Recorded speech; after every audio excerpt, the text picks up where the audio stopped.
पिछले सेशन में बात कर चुके हैं अर्ली वैदिक पीरियड के बारे में और किस तरीके से तब्दीलियां आना शुरू हो गई थी जैसे ही बात लेटर वैदिक पीरियड की आती है। हम ये भी देख रहे थे कि किस तरीके से रिलीजियस एंगल में चेंज आ रहा है, सोशल एंगल्स हमने देखे कि सोसाइटी में किस तरीके से तब्दीली आ रही है। ये सारी चीजें याद होंगी आपको, हम पिछले सेशन में बात कर चुके थे। सोसाइटी, पॉलिटी, एडमिनिस्ट्रेशन, इन तमाम चीजों में चेंज आ रहा है।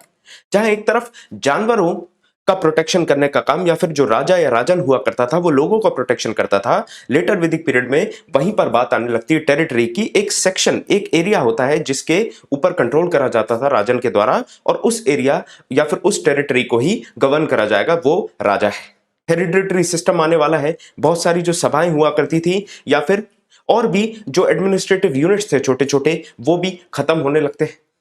इसके अलावा हमने बात की थी विमेन का जो बेसिक एक स्टेटस हुआ करता था सोसाइटी में, वो भी धीरे धीरे गिरने लगता है। ये तमाम चीजें हो रही थी। इन्हीं डेवलपमेंट के साथ रिलीजियस एस्पेक्ट्स में भी तब्दीली आ रही थी। इनके बारे में हम बात करेंगे। अर्ली वैदिक पीरियड में आपने देखा होगा, ऋग्वैदिक काल की अगर हम पर्टिकुलरली बात करें, इंद्र, जिनको आप पुरंदर या फिर किला तोड़ने वाला इस तरीके के नामों से जाना जाता है, या फिर फायर है, अर्थ, रेन, विंड, थंडर, इन सारी चीजों की पूजाएं करी जाएंगी। इन सब लोगों को वर्शिप करा जाता था। जो नेचुरल पावर्स हैं इनको वर्शिप करा जाएगा और उसके साथ में यज्ञ हुआ करते थे। आप देखेंगे धीरे धीरे चीजें और बदलेंगी और नए भगवानों की एंट्री होगी। जहां पहले वरुण और इंद्र की बात करी जा रही थी ऋग्वेद में, अब वो अपना प्रोमिनेंस जो है, अब जो अपना वर्चस्व है वो खो देने वाले हैं।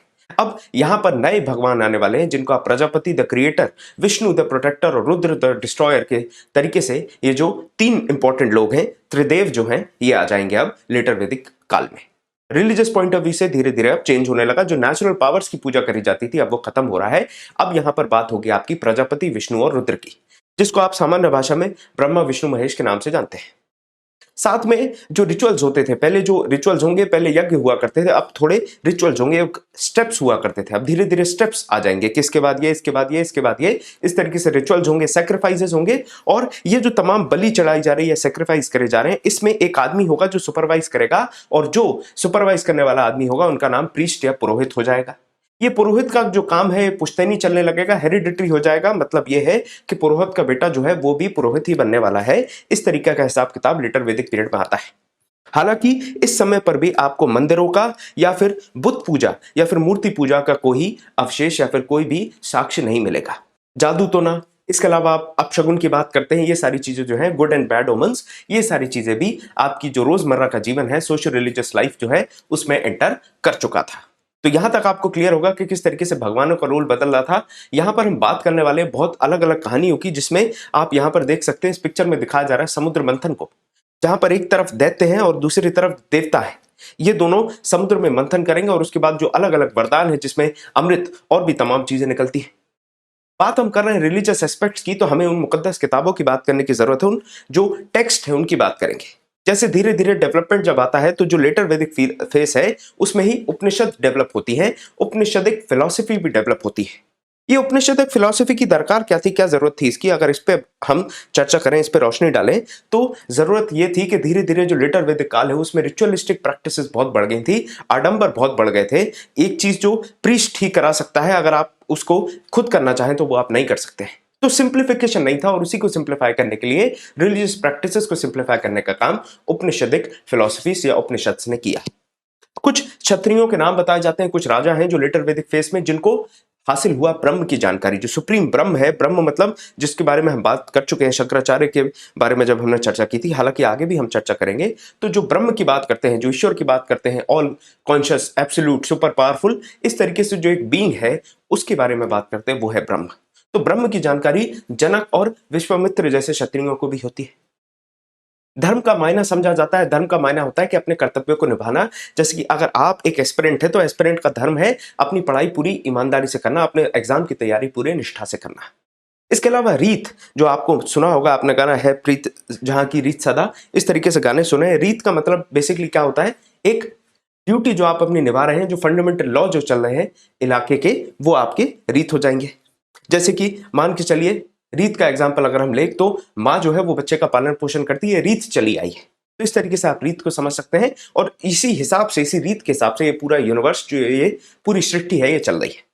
इसके बाद हम बात करें तो जो प्रीस्ट हैं ये डोमिनेट कर रहे थे पूरे सिचुएशन को, चाहे सैक्रिफाइस करना हो, चाहे कोई पूजा करनी हो, कुछ भी करना हो, आपको कोई यज्ञ करना हो, तो वहां पर जो रिचुअल्स होंगे उसका सुपरविजन, उसका डोमिनेशन ये करने वाले हैं प्रीस्ट या पुरोहित। तो सैक्रिफाइस और रिचुअल में दिक्कत थी, जिसकी वजह से अब सोसाइटी एक रिएक्शन पेश करेगी।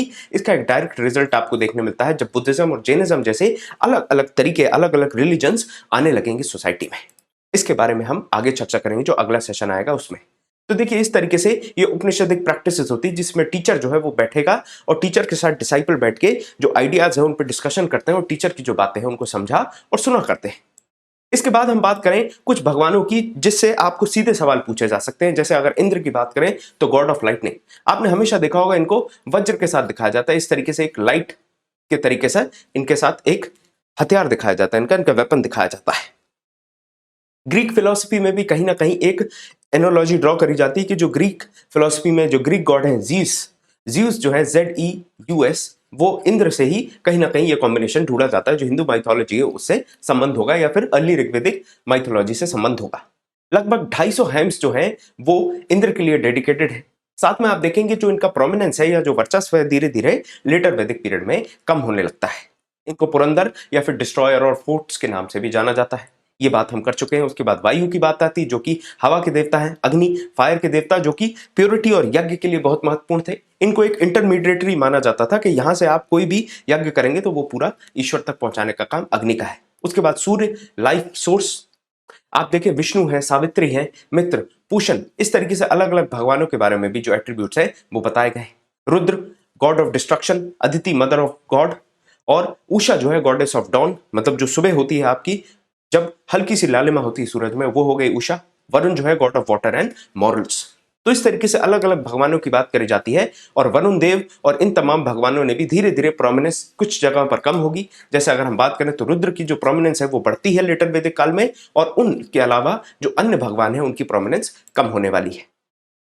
ये देखिए इस तरीके से इंद्र को पोर्ट्रे करा जाता है। ये सफेद हाथी पे बैठे हैं जिसकी कहा जाता है 1000 सूड़े हैं और उसको कहा जाता है एरावत।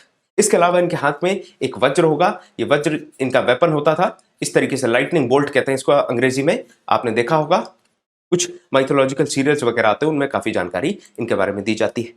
इसके अलावा हम बात करें लेटर वैदिक काल में, जैसा मैंने आपको बताया विष्णु जो है जिनके पास सूर्य के एस्पेक्ट्स हैं, इनके लिए 3 हाइम्स हैं, सबसे कम मेंशन किया गया है। बाद में धीरे धीरे आप देखते हैं प्रोमिनेंस में आने वाले हैं। Marut god of wind, Prithvi goddess of fertility, Aranya goddess of forest, Prajanya god of rain, Prajapati या फिर आदि पुरुष जो है वो सुप्रीम गॉड है, और पूषण जो है वो गॉड ऑफ शूद्र हैं, जो कि ये लाइफ स्टॉक जो मवेशी हैं उनके भगवान या फिर उनको उनकी देखरेख करने वाले भगवान माने जाते थे। तो प्रोमिनेंस की बात करें तो आदि पुरुष विष्णु, महेश या फिर रुद्र जो है इनका प्रोमिनेंस पड़ता है। आप देखिए इस तरीके से डिपिक्ट करा जाने लगा, इंद्र को ये डिपिक्ट करा जा रहा है, इंद्र को इस तरीके से अलग अलग भगवानों को डिपिक्ट करा जाने लगा। ब्रह्मा को इस तरीके से डिपिक्ट करा जाता था जिनको आप प्रजापति कहते हैं, फिर रुद्र, विष्णु, इस तरीके से आप अवतारों के बारे में जानते हैं। गॉडेस वर्शिप के बारे में भी आप जानते हैं। ये तमाम पिक्चर्स आपने देखी है। जरा बात करें हम वैदिक टेक्स्ट के बारे में, वैदिक टेक्स्ट किस तरीके से ये काम करते थे। शुरुआत में चाहे आप किसी भी रिलीजन की बात करें, चाहे आप इब्राहिमिक रिलीजन्स की बात करें, जैसे मैं बात करूं आपसे मोसेस के बारे में, मूसा अलैहिस्सलाम के बारे में अगर हम बात करें तो आप देखेंगे कि एक पहाड़ के ऊपर वो जाते हैं जिसको माउंट सिनाई कहते हैं। वहां पर वो जाएंगे और उनको एक आवाज उनको सुनाई जाती है, वो कुछ सुनते हैं जिसको आप गॉडली रेवलेशन कहते हैं। और फिर गॉडली रेवलेशन के बाद ही मूसा 10 कमांडमेंट्स लेकर आते हैं जो कि ओल्ड टेस्टामेंट में बताया गया है। इसके ऊपर एक पिक्चर भी बनी है, द एक्सोडस, आपने देखी होगी द एक्सोडस। इस पिक्चर में ये चीज दिखाई गई किस तरीके से 10 कमांडमेंट्स काम करते हैं। ये तमाम चीजें काफी पुरानी कहानी है। उसी तरीके से अगर बात करी जाए तो प्रॉफिट मोहम्मद के बारे में भी ये जानकारी दी जाती है कि प्रॉफिट मोहम्मद को भी रेवलेशन हुआ था और रेवलेशन के बाद ही जो उनकी इस्लाम की मुकद्दस किताब है कुरान, उसको लिखा गया है। इसी के साथ अगर हम देखें यहां पर एनालॉजी ड्रॉ करें तो जो वेदास हैं उनमें भी यही कहा जाता है कि जो ऋषि थे, जो ग्रेट सेजेस थे, उन्होंने ये चीज ध्यान जब उन्होंने लगाया तो उनको सुनने में आई। उनने जब ये सुना तो ये जो गॉडली रेवलेशन उनको हुई थी वही वेद बनती है। वेद और संहिता की बात करी जाए तो ये श्रुति है, मतलब इनको सुना गया है और यही जो ऋषियों ने सुना दी। तो जितनी ही लोगों को याद रही, रिकलेक्ट कर पाए, जो नॉर्मल सामान्य लोग थे, ऋषि मुनियों की बात नहीं, सामान्य लोग जितना याद रख पाए, जितना रिकलेक्ट कर पाए, वो बन गया स्मृति। तो यहां तक आपको याद होना चाहिए श्रुति कैसी है। श्रुति मतलब रेवलेशन जो हुआ, किसको हुआ? जो ग्रेट सेजेस हैं, जो लर्नेड मैन हैं, उनको गॉडली रेवलेशन होने वाले हैं, ईश्वर इनसे बोलने वाले हैं। और उसके बाद जो सामान्य जन है उनको याद जो रहने वाला है, जो स्मृति में रिकलेक्शन होने वाला है, वो स्मृति।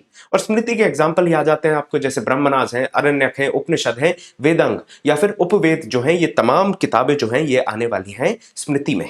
तो 4 वेद जो हैं वो श्रुति में आएंगे, ये अपने मन में बैठा लें, और बाकी की जो चीजें हैं ब्राह्मण, अरण्यक, उपनिषद, वेदांग या फिर उपवेद, ये तमाम चीजें आने वाली हैं आपकी स्मृति में। अब बात करें हम ऋग्वेद की, जिसका उपवेद जो है, उप मतलब आप समझिए सब सेक्शन मान लीजिए, तो वो है आयुर्वेद। इसको प्रीस्टली रिसाइटल, मतलब किस प्रीस्ट ने इसको रिसाइट किया, तो उनका नाम होतर या होतार था। ये ओल्डेस्ट सर्वाइविंग टेक्स्ट है। इंपॉर्टेंट बात यह है कि यूनेस्को ने भी इसको इंक्लूड कर लिया है लिस्ट ऑफ लिटरेचर में, जो कि सिग्निफिकेंट है वर्ल्ड ह्यूमन हेरिटेज में। ये एक इंपॉर्टेंट एस्पेक्ट है जो आपको याद रखना है।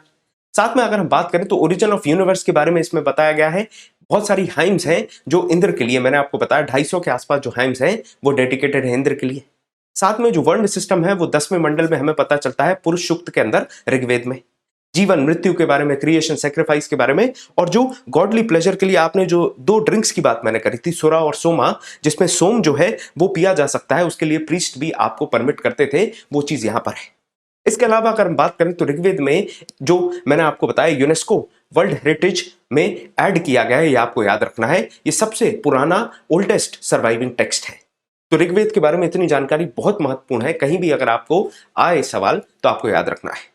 फिर उसके बाद आता है सामवेद। सामवेद का जो उपवेद है या फिर सब वेद है, उसको आप गंधर्व वेद कहते हैं, जो कि म्यूजिक से संबंध रखता है। जिस तरीके से आयुर्वेद जो है वो मेडिसिन से संबंध रखता है, और इसको रिसाइट करा गया था उद्गतर के द्वारा।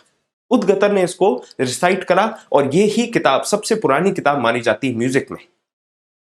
जो सामवेद है उसमें सामा का मायना है मेलोडी, राग या फिर रागनी। इसमें पोएटिक टेक्स्ट है जो ऋग्वेद से ही डिराइव करी गई है, और उसमें ध्रुपद राग के बारे में जानकारी है, जिसको आप देखेंगे जब हम पढ़ते हैं मिडिवल हिस्ट्री, तो उसमें एक बहुत बड़े सिंगर आते हैं जिनका नाम है तानसेन, जो कि नवरत्नों में थे अकबर की जो कोट है उसके अंदर, और वही गाते थे ये ध्रुपद राग। तो ये ध्रुपद राग की जो जानकारी है हमें सामवेद से मिलती है, और सामवेद जो है उसको ऋग्वेद से ही डिराइव किया गया है। इसके बाद यजुर्वेद की बात करते हैं, जिसमें धनुर्विद्या या फिर वॉरफेयर के बारे में, लड़ाई के बारे में बताया गया है। अदावर्यु इसको रिसाइट करने वाले हैं, और इसमें सेक्रीफाइस के बारे में, किस तरीके से बलि चढ़ानी है, क्या रिचुअल्स होने वाले हैं। रिचुअल्स के अलावा आप देखेंगे तो पोएट्री और प्रोज भी कंपोज करे जाते हैं। साथ में शुक्ल और कृष्ण, ये जो संहिता है ये भी इसी समय पर तैयार करी गई थी। इसके बाद हम बात करते हैं अथर्ववेद के बारे में, जिसको सबसे इंपॉर्टेंट बात है कि प्रीस्ट ने रिसाइट करा, कोई ब्राह्मण ने रिसाइट नहीं करा। तो ये जो भी थोड़ा बहुत आप देख पा रहे हैं कि सबसे लोअर स्टेटस जो दिया गया है वो अथर्ववेद को दिया गया है। अथर्ववेद में आप देखें तो इसका जो उपवेद है वो शिल्प वेद कहा जाता है, आर्किटेक्चर कहा जाता है। तो आर्किटेक्चर की जो जानकारी है, ग्रह किस तरीके से डिजाइन करना, घर किस तरीके से डिजाइन करना है, वो तमाम जानकारियां इस पे है। इसमें आपको जादू टोने के बारे में पता चलेगा, चाम के बारे में, शगुन अपशगुन के बारे में, खेती किसानी के बारे में, इंडस्ट्री है, कैटल रेयरिंग, जानवर कैसे पालने हैं, और तमाम जो अलग अलग डिजीजेस होते हैं, बीमारियां हैं, उनका किस तरीके से आपको क्योर करना है, वो इसमें होगा। और साथ में इसमें बहुत सारी चीजें जो है वो नॉन ब्राह्मण्स ने भी कंपोज करी थी, जो एक इंपॉर्टेंट फैक्टर बन जाता है। इसकी आपको जानकारी रखनी है। अथर्ववेद जो है उसका सबसे लो स्टेटस माना जाएगा अगर हम सारे वेदों को कंपेयर करेंगे। यहां आप सामने देख पा रहे हैं ऋग्वेद, यजुर्वेद, सामवेद, अथर्ववेद। आप सीक्वेंस में याद रख सकते हैं, सीक्वेंस के हिसाब से आपको थोड़ा सा आसानी हो जाएगी। अब जैसा हम आपसे पहले बात कर रहे थे कि सबसे पहले होता है श्रुति, जो आपके सेजेस हैं, जो महान ऋषि मुनि हैं, वो सुनने वाले हैं, और सुनने के बाद क्या करने वाले हैं, वो सुनने के बाद इसी चीज को आगे प्रोपगेट करेंगे, आगे सुनाएंगे। और इसके बाद हमने बात किया था आपसे स्मृति के बारे में, जो सामान्य लोग हैं, नॉर्मल पीपल जो रिकलेक्ट करते हैं उसके बारे में, और उसमें हम बात करने वाले हैं अब उपनिषद की। उपनिषद जो है, इसमें मैंने आपको बताया था ये जो फिलॉसफी है सामान्य करेगी, थोड़ा जो सोफिस्टिकेशन आ रहे थे उनको सिंप्लीफाई करने का काम करेगी। इसमें सोल की बात करी जाएगी, एब्सोल्यूट की बात करी जाएगी, ये पूरी दुनिया कहां से शुरू होती है इसकी बात करी जाती है, जो मिस्ट्रीज हैं, जो बहुत अलग अलग मिस्ट्रीज बनाई गई हैं नेचर के अंदर, जो अलग अलग चीजें हैं जो आपको काफी क्यूरियस बना देती हैं, इन सारी चीजों के बारे में बात करी जाती है। सही मायना उपनिषद का होता है कि टीचर के पास बैठना और उससे सीखना। यहां पर किंग अश्वपति की बात करी गई है उपनिषद पीरियड में, जो कि केकय किंगडम पे राज करा करते थे, इसकी चर्चा है। 200 उपनिषद हैं, जिसमें से लगभग 108 उपनिषद को कहा जाता है मुक्तिकास, और इसके अलावा दूसरी अन्य उपनिषद भी हैं। जो उपनिषद है इसमें ही सबसे पहली बार आपको मोक्ष या फिर सेल्वेशन या फिर लिबरेशन या फिर निर्वाण जैसे शब्दों को आप जान पाएंगे अलग अलग स्वरूप में। जैसे सेल्वेशन या मोक्ष जो शब्द है वो अपने शब्द में ही आता है, इसके पहले इस तरीके का शब्द एग्जिस्ट नहीं करता था। सत्यमेव जयते जो हमारा लॉ एंड एम्बलम है, जो हमारा लॉ एंड कैपिटल है, उसके नीचे लिखा जाता है, वो मुंडक उपनिषद से लिया गया, मैत्रेयनी उपनिषद से लिया गया है, डॉक्ट्रिन ऑफ त्रिमूर्ति। इसके अलावा कोतपनिषद जो है, इसमें कहानी है यम और नचिकेता की। ये तमाम जो भी बातें मैं कर रहा हूं, अगर आप चाहे तो भारत एक खोज करके एक सीरियल है, काफी पुराना है, भारत एक खोज, इस सीरियल को आप देख सकते हैं। इससे आपको बहुत सारी जानकारियां मिल जाएंगी, बहुत सारी जानकारियां इसमें। इसके अलावा जो फ्रेज है तमसोमा ज्योतिर्गम्या, ये आपको बृहद अरण्यक में मिलेगा। अब उपनिषद के बाद हम चर्चा करने वाले हैं ब्राह्मणास के बारे में। ब्राह्मणास जो है एक तरीके से इंटरप्रिटेशन ऑफ वेदास ही मानी जाती है, जिसमें आपको अलग अलग सेक्रीफाइस की जो सेरेमनीज होती है वो किस तरीके से कंडक्ट करनी है ये आपको बताया जाएगा। सप्तपथा ब्राह्मण है जिसमें आप जिसको समझ सकते हैं यजुर्वेद का एक अटैचमेंट। इसके अलावा अत्रिया और कुशिष्ट की ये दो ब्राह्मणास हैं ऋग्वेद की। गोपता ब्राह्मणा जो है वो अथर्ववेद से संबंधित है। तो इस तरीके से जो इंटरप्रिटेशन है वो आपको यहां पर देखने मिलती है ब्राह्मणास की। तो ये देखिए, जैसे कि ये मुंडक उपनिषद जो है वो इस तरीके से लिखी गई थी, जिसमें आपको सत्यमेव जयते मिलता है। याद करिए, हमने जब वैदिक काल की बात की थी, अर्ली वैदिक काल में हमने आपसे बात करी थी दश राजन की लड़ाई के बारे में, तो उसके बारे में भी आपको याद रखना है। मैं उम्मीद करता हूं आपको पुरानी चीजें याद बनी है। तो उपनिषद की बात कर ली, ब्राह्मण्स की बात कर ली, अब हम वेदांता की बात करते हैं। वेदांता वही फिलॉसफी है जिसको शंकराचार्य, रामानुजाचार्य और स्वामी विवेकानंद जो है, जो प्रपाउंड करने वाले हैं, जो प्रमोट करने वाले हैं वेदांता स्कूल में। अहम ब्रह्मास्मि की बात करेंगे, ब्रह्म सत्यम जगत मिथ्या की बात करी जाती है वेदांतिक फिलॉसफी में। वेदांत का सीधा मतलब क्या है? वेद का अंत। तो एंड ऑफ वेदास को ही वेदांत कहा जाता है। इनका जो फाइनल एम है, किस तरीके से वेदास को रिवील करते हैं, यही वेदांत का फाइनल टारगेट या फिर गोल रहता है। ये जो भी सेक्रीफाइसेस या सेरेमनीज होती हैं, जो भी तमाम आडंबर जुड़े हुए थे वेद के साथ, उनको कंडेम करने वाले, उनका खंडन करने वाले हैं। और ये शुद्ध जो वेदांत कहना चाहते थे, जो शुद्ध वेद का ज्ञान है, वही आप तक पहुंचाने वाले हैं। इसके बाद आते हैं वेद अंग। वेद अंग मतलब लिम्स ऑफ वेद, मतलब वेद के जो एडेंडम्स हैं, जो अपेंडेजेस हैं, उनकी बात करेंगे। 6 वेदांग हैं ताकि आप अच्छे तरीके से वेदों को समझ पाएं, जिसमें है शिक्षा, जिसमें आपको उच्चारण सिखाया जाएगा, एजुकेशन दी जाएगी। निरुक्त, जिसमें आप शब्द जो है वो कहां से उद्गम हुआ, कहां से ओरिजिन हुआ, उसकी बात करी जाती है। छंद में आपको बताया जाता है संस्कृत के जो वर्सेस हैं उनको आपको कैसे बोलना है। मैट्रिक्स सिखाया जाएगा यूज करने का। ज्योतिष जो है, इसमें एस्ट्रोनॉमी सिखाई जाती है। व्याकरण में ग्रामर बताई जाएगी संस्कृत की, और उसके बाद जो कल्पा है उसमें नॉलेज दी जाएगी आपको रिचुअल्स के बारे में, जो धर्म सूत्र है उसके बारे में आपको जानकारी दी जाएगी। इस तरीके से आप वेदांगों को समझ सकते हैं। छंद, व्याकरण, निरुक्त, शिक्षा, कल्पा और ज्योतिष, ये चीजें 6 की 6 आपको वेदांग अच्छे से याद रखने हैं। इसके बाद हम चर्चा करेंगे, उपनिषद की चर्चा हो गई, ब्राह्मण्स की चर्चा हो गई, वेदांत की हो गई, वेदांग की हो गई। अब आए हम आरण्यक्स में। आरण्यक का मायना होता है फॉरेस्ट बुक्स, जो किताबें जंगल में बैठ के लिखी गई वो है आरण्यक। इसमें मिस्टिसिज्म पे बात करी जाएगी, राइट्स एंड रिचुअल्स पे बात करी जाएगी, जो भी तरीके के आपके जो कर्म कांड होते हैं, जो भी तरीके होते हैं रिचुअल्स के, वो सारे सेक्रीफाइसेस के बारे में, बलि वगैरह चढ़ानी है उसके तरीके बताए जाते हैं। इसके बाद रामायण, जो काफी इंपॉर्टेंट एक बुक हो जाती है, ओल्डेस्ट एपिक है जो वर्ल्ड की, वो आती है। लिखी गई थी वाल्मीकि के द्वारा, इसको आदि काव्य भी कहते हैं। और 400 साल बिफोर कॉमन एरा से 300 साल बिफोर कॉमन एरा, लगभग 100 साल के कार्यकाल में लिखी गई। इसके बाद बात आती है महाभारत की, जो कि चैप्टर्स में डिवाइडेड है, और चैप्टर्स को कहते हैं परवान। ये लिखी गई थी वेद व्यास के द्वारा 400 बीसीई से 400 सीई तक, ऐसा कहा जाता है। इतने लंबे कालखंड में वेद व्यास की ये महाभारत बनी थी, जिसमें फर्दर एडिशंस होते रहे समय के साथ, और इसी वजह से लॉन्गेस्ट एपिक हो गई है पूरी दुनिया की। और जो भगवत गीता है वो इसी में से एक्सट्रैक्ट करी गई है, जो इसका एक चैप्टर है भीष्म परवान, उसमें से। तो ये महाभारत की जानकारी ली। फिर हम बात करते हैं पुराण की। तो पुराण का सीधा मायना है पुराना से। पुराना क्या है? पुराना मतलब ओल्ड। तो पुराणास में आप देखेंगे एजिस के बारे में जानकारी है, जैसे कृत, त्रेता, द्वापर और काली। तो काली से कलयुग, द्वापर युग, त्रेता युग और कृत युग, या फिर सतयुग भी कहते थे इसको। आप देखिए पुराण जो है अलग अलग प्रकार की हैं, जैसे ब्रह्म पुराण, मत्स्य पुराण, हरिवंश पुराण, विष्णु पुराण, ब्रह्मांड पुराण, वायु पुराण। इस तरीके से अलग अलग पुराण हैं जो हिस्टोरिकल डायनेस्टीज के बारे में और हिस्ट्री के बारे में हमें जानकारी देती है। डायनेस्टीज की बात करें तो जैसे हरण्यक डायनेस्टी है, शिशुनाग डायनेस्टी, नंदाज है, मौर्य है, शुंगास है और गुप्तास तक की पूरी जानकारी हमें मिलेगी पुराण के द्वारा।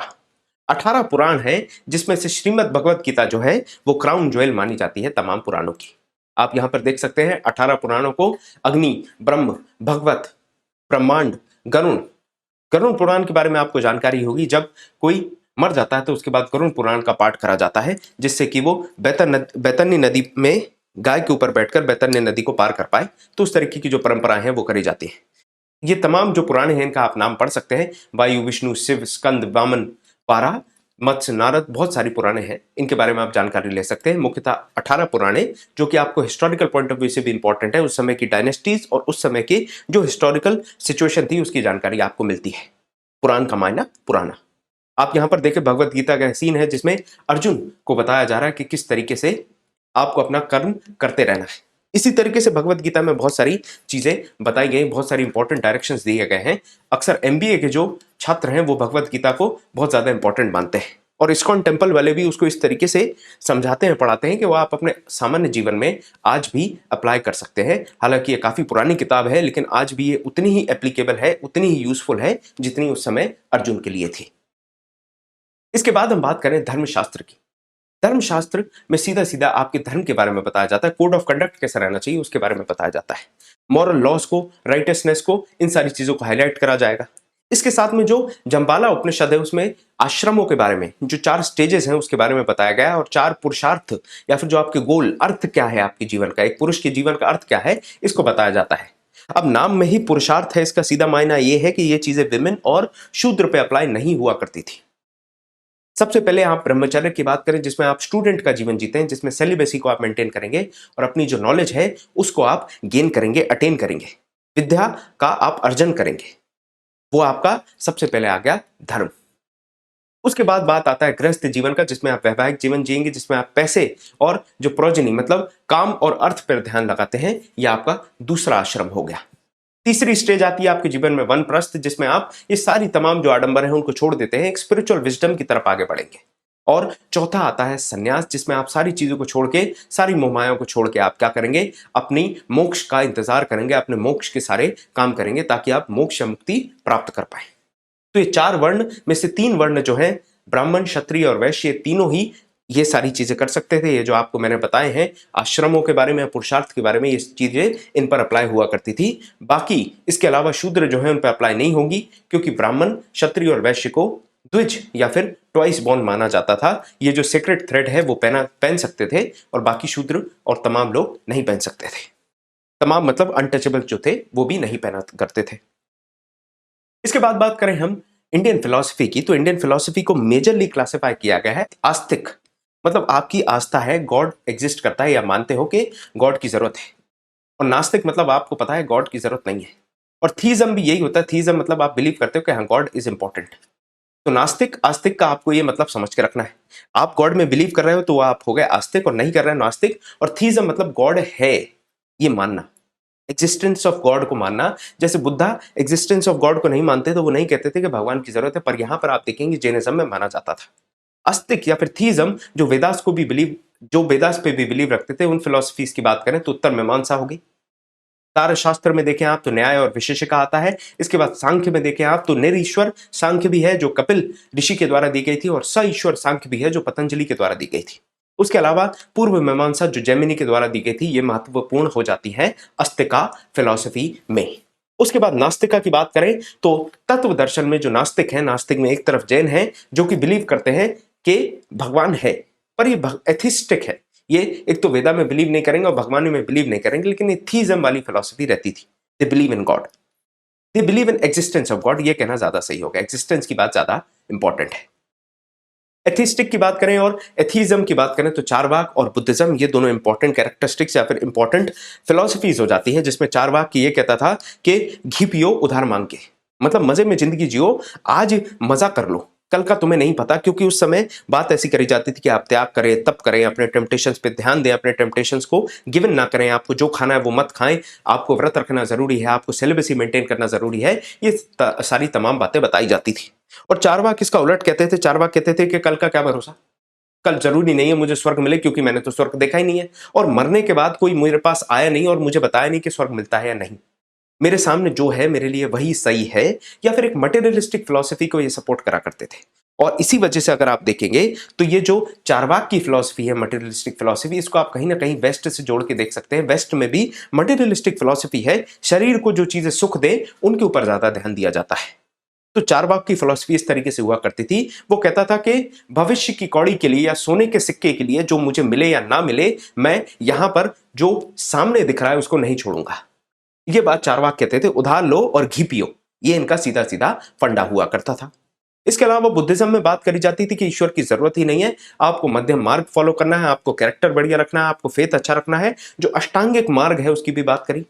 तुम्हारी जो डिजायर्स हैं वही तुम्हें दुख दे रही हैं, तुम अपने डिजायर्स को खत्म करना चाहते हो, यही रास्ता होगा तुम्हें सुख प्राप्त करने का। और उसके लिए क्या चाहिए? उसके लिए अष्टांगिक मार्ग का पालन करना होगा, तुम्हें कंडक्ट पे ध्यान देना होगा, ध्यान करना होगा, अपने शरीर के टेम्पटेशंस को गिवन नहीं करना होगा। इस तरीके से तमाम 8 तरीके बताए हैं बुद्ध ने, जिससे आप निर्वाण या फिर केवल या फिर मोक्ष को प्राप्त कर सकते हैं।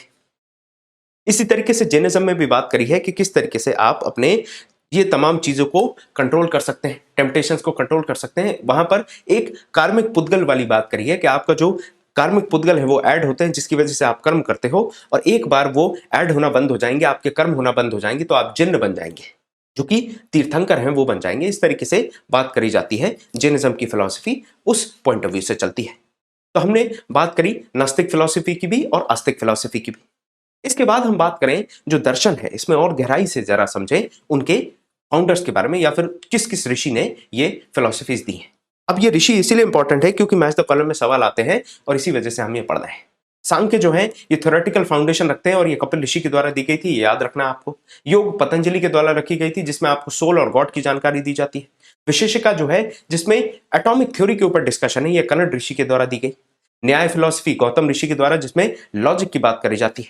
मीमांसा जो है इसमें रिचुअल्स की बात करी गई और जैमिनी ऋषि के द्वारा दी गई। वेदांत जो है सबसे इंपॉर्टेंट है और ये भद्रयान के द्वारा दी गई थी। इसके बाद आप देखेंगे आगे शंकराचार्य इसी को आगे बढ़ाने वाले हैं। इसके अलावा एथिस्टिक फिलॉसफी में बात करें, बुद्धिस्ट जो स्कूल है वो सिद्धार्थ गौतम के द्वारा शुरू की गई। जैन स्कूल जो है वो स्वामी महावीर के द्वारा प्रोपेगेट की गई। इसके अलावा जो चारवाक या फिर लोकायुक्त स्कूल है वो प्रपाउंड करी गई थी बृहस्पति के द्वारा, और बाद में इसको सिस्टमेटाइज करने का जो श्रेय जाता है, ये जो घी पियो उधार लेकर, ये वाला जो कॉन्सेप्ट देने का जो श्रेय जाता है वो जाता है चारवाक को। न्याय में देखिए लॉजिक और एनालिटिकल फिलॉसफी के बारे में बात करा जाता है। विशेषिका में बात करा जाएगा एटम्स जो होते हैं वही बिल्डिंग ब्लॉक हैं और कॉन्शियसनेस। मीमांसा में आपके जो वेदास है उनका क्रिटिकल इंटरप्रिटेशन होगा। वेदांत जो है उसमें वेदास के एसेंस के बारे में बात करा जाएगा। वेदास का असल मायना क्या है, क्या रिचुअल्स और सेक्रीफाइसेस ही मायना है, इस तरीके से बताया जाएगा, जिसके बारे में मैंने आपको बताया। वेदांत जो है वही मदद करेंगे आपको वेद समझने में। सांख्य जो है इसमें कॉन्शियसनेस और मैटर की बात करी जाती है, और योग जो है इसमें मेडिटेशन और कंटेम्पलेशन की बात करी जाती है। आपको शरीर पर कंट्रोल पाना है, तभी जाके आप मोक्ष प्राप्त कर सकते हैं, इस तरीके से समझाया जाता है। कुछ ऑफिसर्स की बात करें, जो वैदिक पीरियड है इसमें ऑफिशियल पोस्ट बन गई थी। लेटर वैदिक पीरियड में एडमिनिस्ट्रेशन बहुत इंपॉर्टेंट हो गया था। तो कुछ ऑफिसर्स की अगर हम बात करें तो बृहस्पति जो ऑफिसर इंचार्ज थे पैस्चर लैंड के, आपको मालूम है कि मवेशी होंगे तो मवेशियों को चराने के लिए जगह चाहिए, और वो पैस्चर लैंड जो है वो बृहस्पति ही उसको मैनेज करेंगे। जीवाग्रवा जो है वो पुलिस ऑफिशियल हुआ करते थे। क्षत्रिय जो है वो चैम्बरलेन होंगे, जो चैम्बर है उसका ख्याल रखेंगे। सेनानी जो है वो सुप्रीम कमांडर होंगे। स्थपति जो है वो चीफ जज हैं। ग्रामनी जो है वो विलेज के हेड है, इसके बारे में हम ग्रामनी के बारे में देख चुके हैं। भाग दुखा जो है वो रेवेन्यू कलेक्टर हुआ करते थे। भाग दुखा ये पूछा जा चुका है यूपीएससी में, ये इंपॉर्टेंट है, इसको आपको याद रखना है। कुलपति जो है वो फैमिली के हेड होंगे।